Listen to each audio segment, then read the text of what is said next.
Bonjour, comment obtenir des clients en 30 jours grâce à une prospection commerciale efficace? C'est ce que nous allons voir dans cette masterclass et je vais vous présenter la méthode des 3A. Avant cela, on va voir ce qui vous empêche d'avoir plus de clients, c'est-à-dire les 6 façons de procéder qui vous empêchent d'obtenir les résultats commerciaux que vous souhaitez. Alors, la première erreur, c'est de vouloir mettre en avant ses compétences. Alors, quand on parle de compétences, c'est quoi? C'est je construis des sites web, je rédige des publications d'articles, je fais du coaching de vie. En fait, effectivement, les compétences, c'est la base de votre service et vous êtes certainement très compétent dans votre domaine d'activité. Mais pour autant, vous pouvez avoir plus de 10 ans d'expérience dans une compétence, c'est pas pour autant que vous aurez des clients. Donc, ce n'est pas l'approche d'une compétence qui va vous permettre d'attirer des clients à vous. Pourquoi?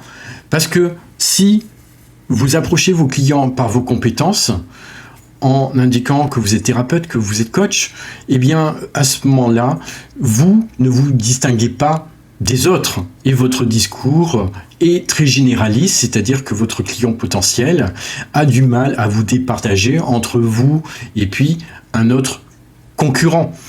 Pourquoi? Parce que justement, vous prenez comme point de départ une sorte de moyen, une sorte d'outil que sont les compétences. Mais c'est peut-être pas par là qu'il faut commencer. Et le problème, du coup, c'est que si vous vous y prenez de cette façon-là, vous pouvez vous retrouver noyé dans le flux de la concurrence. Un autre point important, c'est que en partant des compétences, effectivement, vous allez attirer certains types de clients. Des clients qui vont faire appel plutôt à des personnes pour exécuter des tâches. Par contre, vous allez éloigner d'autres types de clients avec lesquels, pourtant, vous pourriez avoir plus de valeur ajoutée parce qu'ils ne demandent pas seulement des tâches d'exécution, ils ne sont pas seulement attirés par des compétences, mais véritablement par du conseil. Voilà. Et du coup, peut-être que avoir cette approche compétence dévalorise ce que vous pourriez faire et donc c'est important, pourquoi pas, de changer de posture. Ce que l'on va voir justement par la suite avec la méthode des 3A. Erreur numéro 2, proposer d'abord ses offres. Alors, effectivement, il y a beaucoup d'entrepreneurs qui prospectent en proposant leur offre, c'est-à-dire je vous propose une formation web, je vous propose du coaching sur la nutrition, du conseil RH. Effectivement, alors cette façon de procéder n'est pas la plus efficace. Pourquoi? Parce que ça veut dire que vous partez du principe que votre offre est parfaite et que c'est donc suffisant pour convaincre vos clients. Seulement, si vous vous mettez à la place de votre interlocuteur, qui est votre client potentiel, il reçoit votre offre et il n'a pas d'alternative. C'est-à-dire que soit il est OK avec vous, soit il dit oui, soit il dit non.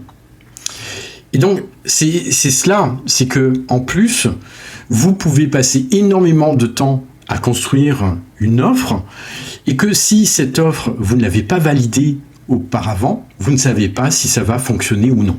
Voilà. Donc là, on est dans une posture prestation. Et cette posture prestation, qu'est-ce qu'elle a pour conséquence? Elle a pour conséquence, premièrement, d'être étiqueté par vos clients potentiels comme un vendeur dès le premier contact. C'est-à-dire que vous lui envoyez un message, vous lui dites « Bonjour monsieur, je vous propose telle offre ». Il n'a pas d'alternative, vous n'êtes pas dans la discussion avec lui, dans la conversation, et donc il se trouve un petit peu pris dans un choix qu'il n'a même pas demandé. Voilà. Un autre élément qui est important, c'est j'envoie mes offres à tout le monde en espérant obtenir quelques réponses, c'est-à-dire je fais une proposition et puis je suis plutôt dans une attitude d'attente en espérant que l'un de ces prospects va pouvoir répondre. Mais on voit bien que on n'est pas dans un processus maîtrisé. Pourquoi? Parce que justement, si vous envoyez vos offres à tout le monde, vous, déjà, vous êtes considéré comme quelqu'un de généraliste, donc du coup, on n'arrive pas à percevoir votre valeur ajoutée, mais en plus, eh bien, vous aurez moins l'occasion de convertir vos clients potentiels. Erreur numéro 3, s'appuyer seulement sur son réseau et sa communauté. Alors, beaucoup d'entrepreneurs ont un réseau professionnel, ils ont pu être recommandés, c'est très très bien, hein. La recommandation est un levier pour pouvoir prospecter. Ce qu'il y a, c'est que on ne peut pas seulement s'appuyer sur son fichier client existant. C'est-à-dire que ce fichier, à un moment donné, il peut vite s'épuiser, et il y a des entrepreneurs qui, quelques mois ou quelques années après, se retrouvent totalement démunis parce qu'ils se rendent compte qu'ils n'ont plus de clients. Donc ça veut dire que ce fichier client doit être renouvelé. Donc le problème, c'est de penser que vous pouvez simplement vous appuyer sur votre réseau professionnel et vous faire recommander pour que votre activité fonctionne. Alors pourquoi également ce n'est pas la bonne approche ou la meilleure approche? C'est parce que votre chiffre d'affaires est en dents de scie. C'est-à-dire que vous n'êtes pas maître des recommandations que l'on vous fait. Et donc ça, c'est important. Donc ça veut dire que la recommandation, c'est quelque chose de très bien, mais c'est une démarche qui doit être complétée par une prospection commerciale qui va vous permettre de trouver toujours de nouveaux clients. Voilà. Et du coup, eh bien, les recommandations, le réseau professionnel, ce que ça occasionne si vous vous limitez seulement à cela, c'est que votre chiffre d'affaires est aléatoire et vous ne savez jamais vraiment combien vous allez pouvoir vous rémunérer le mois suivant. Ça veut dire que votre chiffre d'affaires n'est pas prévisible, ce qui certainement crée beaucoup de stress chez chacun des entrepreneurs qui est dans cette démarche-là. Erreur numéro 4, publier du contenu sans process. Alors ça veut dire quoi? Ça veut dire que vous publiez du contenu sur LinkedIn, Facebook, Instagram, mais vous vous arrêtez là. Alors effectivement, là encore, c'est une très bonne idée de pouvoir justement vouloir se rendre visible sur les réseaux sociaux. Seulement, publier pour publier, ce n'est pas suffisant. Ça veut dire quoi? Ça veut dire que derrière chacune de vos publications, vous devez mettre en place un appel à l'action. Si il n'y a pas d'appel à l'action, c'est un peu dommage puisque vous créez certainement de la valeur par rapport à vos publications, mais vous n'engagez pas vos clients potentiels à aller plus loin avec vous. Voilà. Donc c'est important de prendre en compte cette question d'engagement et aussi du coup de mettre en place un processus de vente derrière justement ces éléments de visibilité afin d'être beaucoup plus efficace, parce que de toute façon l'idée c'est pas de publier des contenus mais réellement de vendre et d'obtenir plus de clients. Donc cette posture de contenu est intéressante, mais n'est pas suffisante. Et il faut aussi se dire que la publication de contenu, c'est quelque chose de très lent. Et que si vous êtes plutôt dans une optique de trouver rapidement des clients, il faut peut-être s'y prendre un petit peu différemment. Erreur numéro 5, automatiser, déléguer trop rapidement son process de vente. Alors, je vois souvent des entrepreneurs qui veulent aller trop vite, qui sont impatients et qui sont presque fascinés par les outils marketing. Il y en a plein, il y en a de plus en plus. Et donc, du coup, qui veulent automatiser leur processus de vente avant même de l'avoir validé. Alors, effectivement, pourquoi ils font cela? C'est parce que, tout simplement, ils pensent que leur processus de vente serait plus efficace. Et dans un sens, c'est vrai. C'est-à-dire que automatiser ou déléguer une facette de votre démarche commerciale, ça va vous faire gagner énormément de temps. Mais c'est une question de timing. C'est-à-dire, est-ce que c'est le bon timing? Donc si vous lancez votre activité, vous lancez vos offres, vos produits, à ce moment-là, l'idée c'est peut-être de commencer à faire les choses en manuel. Hein. Pourquoi ? Parce que, eh bien, ce n'est pas l'outil qui compte, c'est votre façon d'organiser votre process qui compte. Voilà. Donc, eh bien, si vous automatisez trop vite votre processus commercial, que vous déléguez par exemple vos entretiens commerciaux sans les avoir testés, validés, eh bien à ce moment-là, vous pourriez être confronté à un taux d'échec élevé. Donc avant même cela, il vaut mieux le faire pour soi-même, valider comme quoi votre processus de vente manuel fonctionne, l'avoir testé, et à ce moment-là, eh bien, vous pourrez très bien scaler votre activité, tout simplement par la suite. Voilà. Donc du coup, c'est une bonne idée, la délégation, l'automatisation, mais attention à ce que ce ne soit pas fait trop tôt et que ce ne soit pas prématuré. Erreur numéro 6, c'est répondre à plusieurs besoins en même temps. Par exemple, eh bien, je propose des coachings scolaires, mais aussi des coachings sur les addictions, et je donne des cours de yoga. En fait, qu'est-ce qui se passe ? C'est que pour vous, ça peut être assez clair, mais pour votre client potentiel qui est en face, peut-être pas. C'est-à-dire qu'au final, il ne comprend pas quel est votre message clé, quelle est votre approche, et il ne sait pas ce que vous proposez, et lui, quel pourrait être l'avantage qu'il peut en tirer. De votre côté, en faisant cela, c'est beaucoup plus compliqué pour vous de comprendre de quelle façon vous allez prospecter vos clients. Pourquoi ? Parce que étant donné que vous travaillez simultanément sur des besoins différents, vous êtes toujours bloqué et tiraillé en vous disant par quoi je dois commencer. Voilà.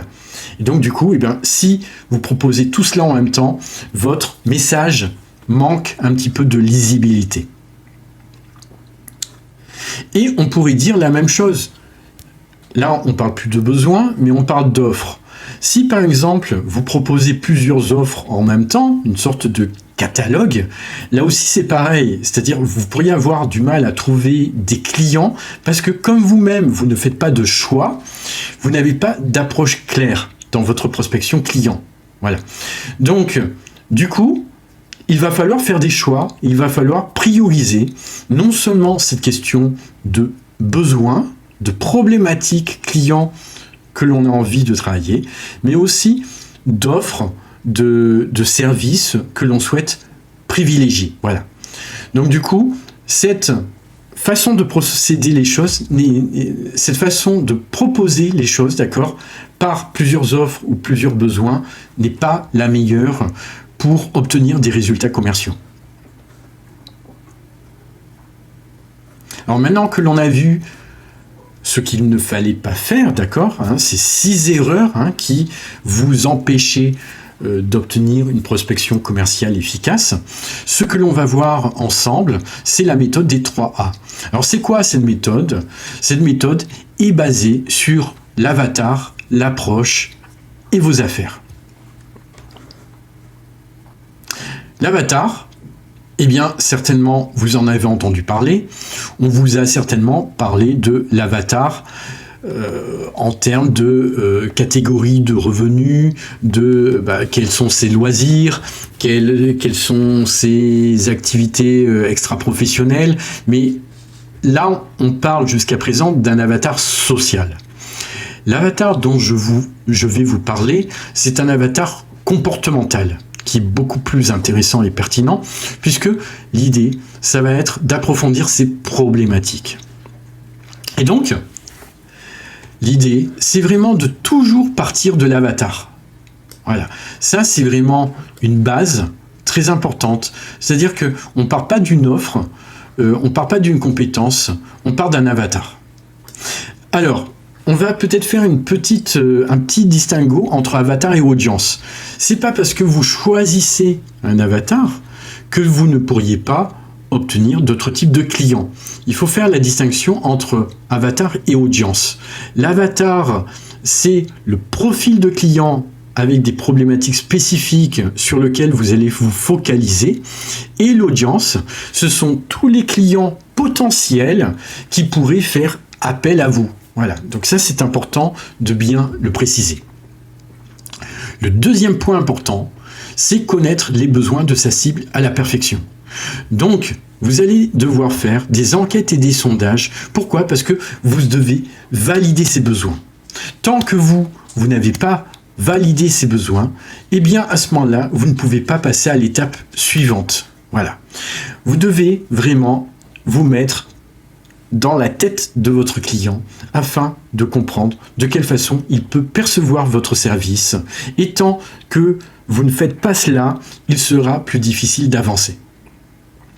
Enfin, comme on l'a dit, ne choisir qu'un seul avatar pour ne pas se disperser. Rien que de choisir un avatar, ça va déjà demander tout un travail à effectuer dans son processus de vente. Si vous en choisissez plusieurs, eh bien, vous allez vous perdre un petit peu dans ce processus de vente et votre message sera bien moins lisible. Voilà. Pourquoi? Parce que, eh bien, à chaque avatar, vous devez définir un processus de vente différent. Donc, vous voyez bien que plus vous répondez à des besoins différents et plus vous aurez de travail à faire pour mettre en place votre démarche commerciale. Alors, toujours par rapport à l'avatar, un point également essentiel, c'est que vous devez vous diriger vers les prospects les plus conscients de leurs problèmes. Là, on est en train de parler justement d'une prospection rapide et efficace. Donc, ça veut dire que vous devez tenir un discours, avoir une approche qui soit en correspondance avec des clients qui sont prêts à passer à l'action. Donc, ça veut dire que vous devez prendre en considération le niveau de conscience de son problème qu'a un client potentiel. Autre point, c'est ne plus se focaliser sur les outils. Donc, beaucoup d'entrepreneurs, surtout au lancement de leur activité, se focalisent sur la création d'un site web ou d'un logo, mais ce n'est pas cela qui est important. Ce ne sont que des outils, ce ne sont que des supports, et que ce qui va être important, c'est vraiment ce processus de vente dont on parle, avatar, approche, affaire, voilà, qui est primordial. Et puis, au niveau de la publicité payante, alors, il faut bien se dire que la publicité payante n'est qu'un amplificateur. Ça veut dire quoi? Ça veut dire que si votre processus de vente est bon, à ce moment-là, eh bien, la publicité payante va démultiplier le nombre de contacts, le nombre de prospects que vous pourriez avoir. Par contre, c'est à double tranchant. Ça veut dire que si votre processus de vente est bancal, à ce moment-là, eh bien, avec la publicité payante, vous prenez le risque de perdre de l'argent, et même beaucoup d'argent. Voilà. Donc, c'est important. Alors, là, ce que l'on va voir maintenant, ce sont les étapes par rapport, justement, à l'avatar. Et on peut déjà faire ce premier travail d'identification des problématiques de votre avatar. Déjà, faire le choix d'un avatar, d'un profil de client potentiel et pouvoir lister ces problématiques. Alors, afin de pouvoir valider ces besoins, le mieux sera de faire une interview. Donc, vous pourriez très bien faire une interview par téléphone, enregistrer cette conversation pour prendre des notes et analyser les besoins de votre interlocuteur. Et du coup, c'est grâce à cette interview que vous allez confirmer ou infirmer votre piste, d'accord? Votre piste par rapport aux besoins identifiés de vos clients potentiels. Alors, par quel type de canal vous pourriez passer pour faire cette interview? Bien, vous avez le choix aujourd'hui. Donc, vous avez à votre disposition des groupes Facebook où vous pouvez poster une demande, pourquoi pas, il y a toujours des personnes qui pourront vous répondre. Vous pouvez poster une demande également sur LinkedIn. Et puis enfin, vous pouvez faire appel à de la publicité payante. Non pas pour gagner des prospects, mais pour pouvoir peut-être gagner du temps et obtenir des réponses beaucoup plus rapidement. Et enfin, identifier les cibles prêtes à passer à l'action. C'est-à-dire, justement, à travers cet avatar, comment je fais moi-même le distinguo entre des personnes qui ne sont pas prêtes à passer à l'action et d'autres à qui je pourrais vendre mes services directement.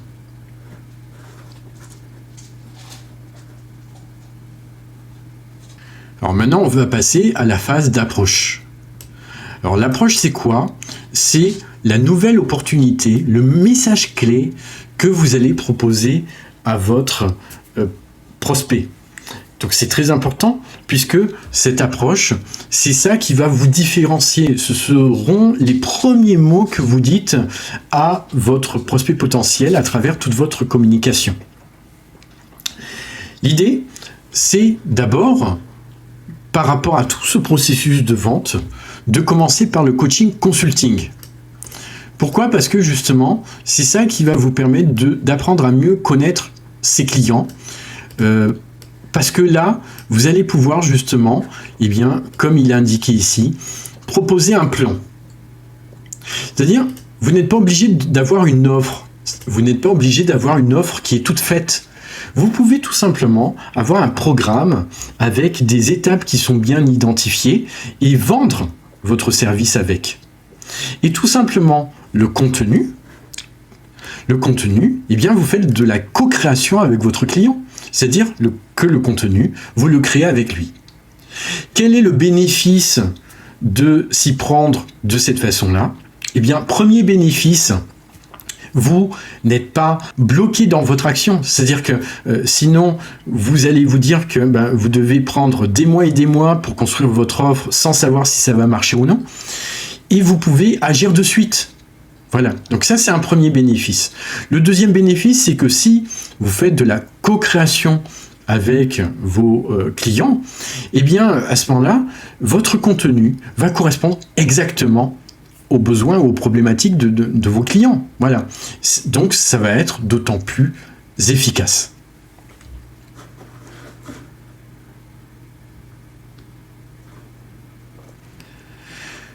Alors, par rapport à cette question d'approche, il y a aussi la rédaction de sa promesse.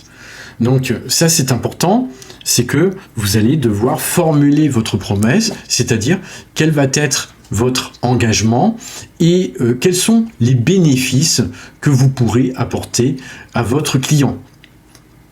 Donc c'est quelque chose que vous allez pouvoir mettre en avant.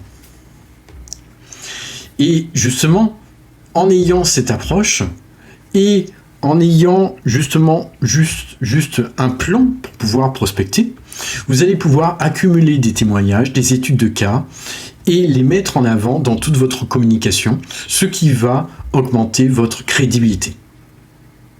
Enfin, dans le cadre de l'approche, il y a le fait de présenter en quoi vous pourriez être différent de vos concurrents, c'est-à-dire de pouvoir créer votre propre opportunité, votre propre concept et d'indiquer les avantages que votre service pourrait avoir sur votre marché. Donc là, on voit un petit peu les différentes étapes. La première étape, c'est de pouvoir formuler les bénéfices que vous pouvez apporter et de mettre en face les résultats. Deuxièmement, de pouvoir identifier ce qui peut vous différencier des concurrents. Par exemple, vous pourriez lister vos avantages concurrentiels et après pouvoir les exprimer avec les mots de vos clients et pas vos propres mots. Et enfin, établir votre plan. Et là, on parle de plan marketing sans avoir obligatoirement besoin d'un contenu précis. Alors, quand on parle d'approche et de concept, on n'est pas obligé de proposer quelque chose d'innovant. L'approche et le concept, c'est surtout la façon dont vous le formulez, la façon dont vous faites percevoir votre valeur ajoutée par rapport à vos clients potentiels.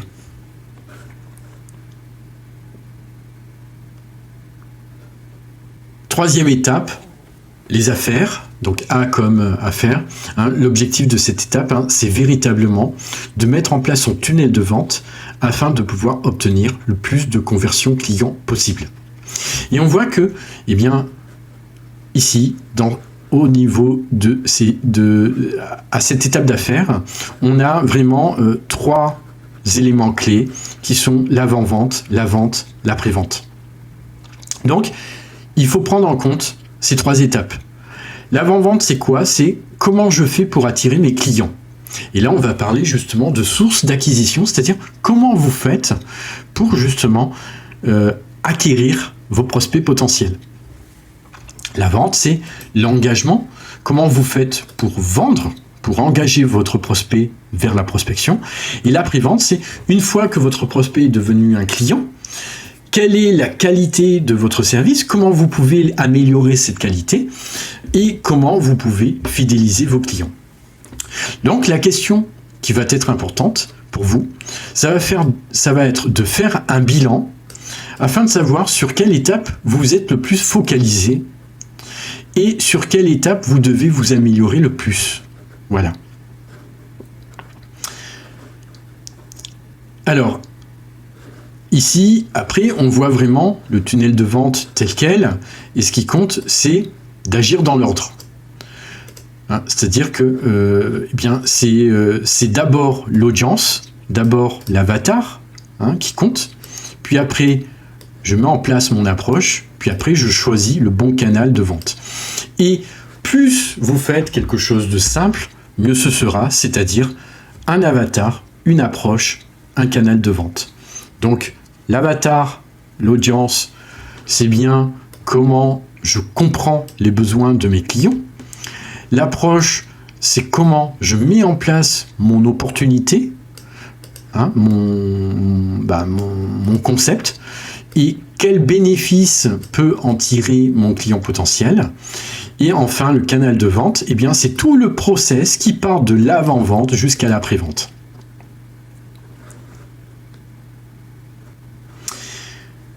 Alors là, on va parler un petit peu des sources d'acquisition. Quelle est votre source d'acquisition client? Effectivement, on peut avoir justement Facebook, LinkedIn, des partenaires, on peut partir d'un fichier client, on peut faire de l'emailing, on peut partir de son site web, d'un webinaire, etc. Donc les sources d'acquisition client sont infinies. Mais, premier conseil, ce qui compte, c'est de ne pas créer une usine à gaz. C'est-à-dire de ne pas faire quelque chose de complexe. Plus votre tunnel de vente est long, et plus vous pouvez perdre votre prospect en chemin.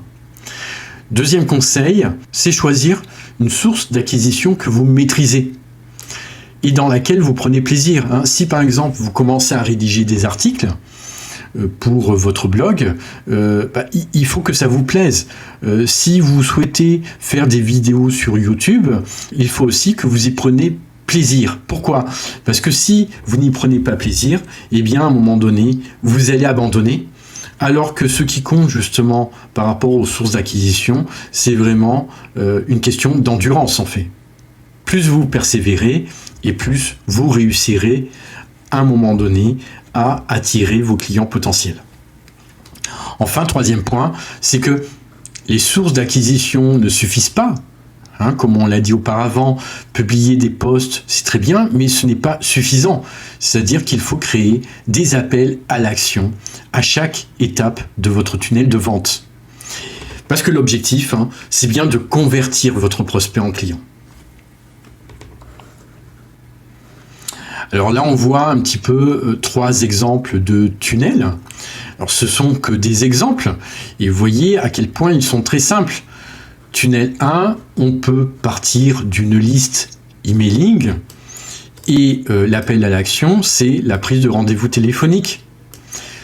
Tunnel 2, c'est on part des réseaux sociaux, on oriente sa cible vers un lead magnet, un livre blanc, un e-book gratuit et après on fait suivre un rendez-vous téléphonique.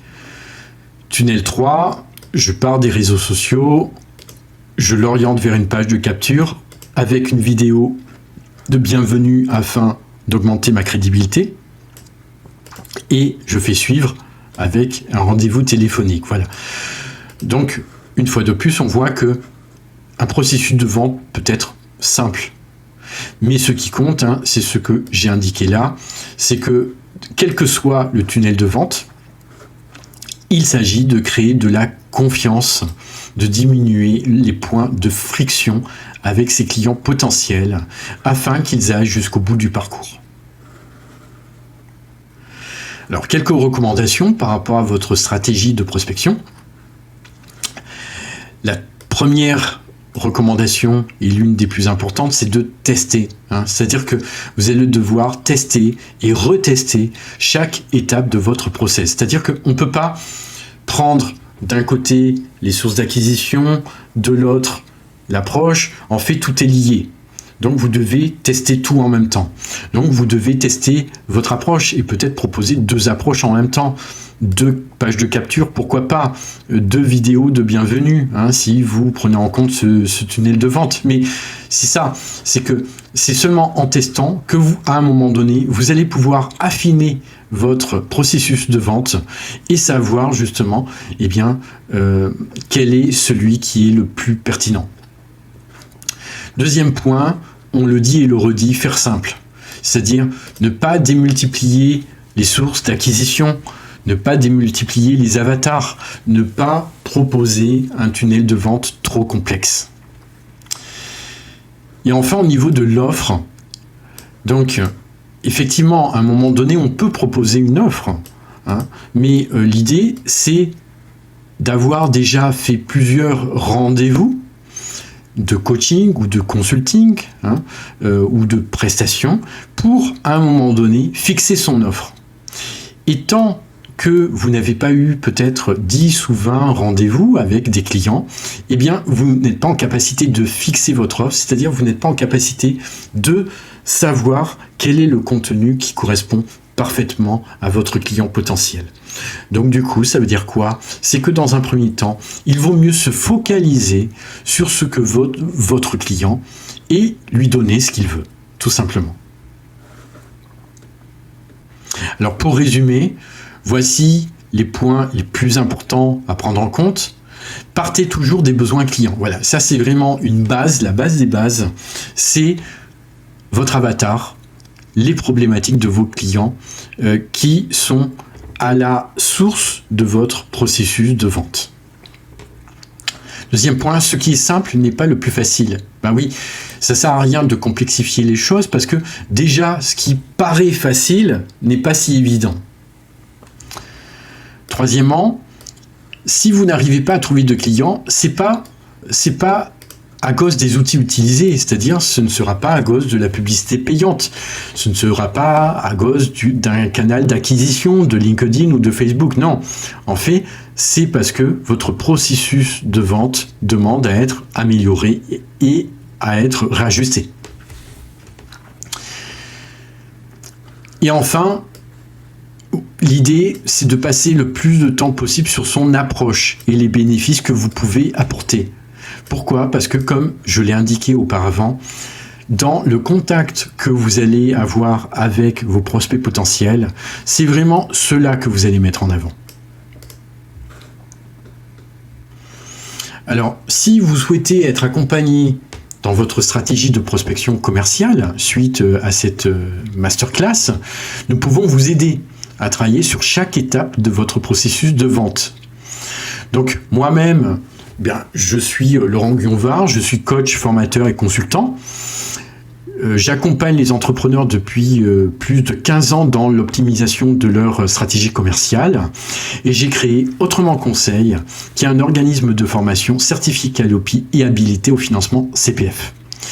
Donc, en termes d'accompagnement, il existe plein de modalités d'accompagnement, que ce soit des formations commerciales, des formations e-learning ou des coachings commerciaux sur mesure. Voilà.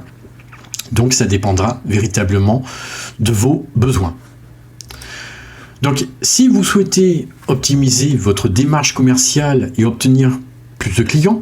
Si vous souhaitez aller beaucoup plus vite et être plus efficace, eh bien, n'hésitez pas à cliquer sur le lien en dessous de la vidéo afin de prendre directement rendez-vous avec moi. Je vous dis à très bientôt. Au revoir.